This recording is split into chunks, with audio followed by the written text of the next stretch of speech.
Hello Chiranjeevi. Radhika గారు చెప్పండి. ఎక్కడున్నావు? అంటే మీకు ఈరోజు హాలిడే కదండి, నేను వేరే కిరాయి ఒకటి ఒప్పుకున్నాను. అవునా? నాకు లొకేషన్ పంపుతావా? నేను వస్తాను. అయ్యో పర్లేదు, నేను వస్తాను, చెప్పండి. లేదు, నాకు లొకేషన్ పంపించాలి, నేను వస్తా. అంటే నా దాంట్లో నెట్ పని చేయట్లేదండి. సరే. అంటే మెయిన్ రోడ్ ఉంది కదా మేడం? అవును.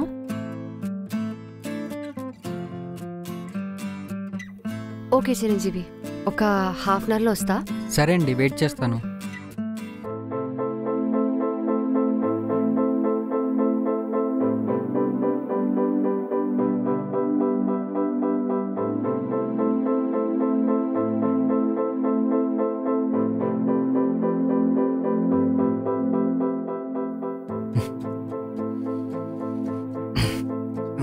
ఏంటి దాహేస్తుంది?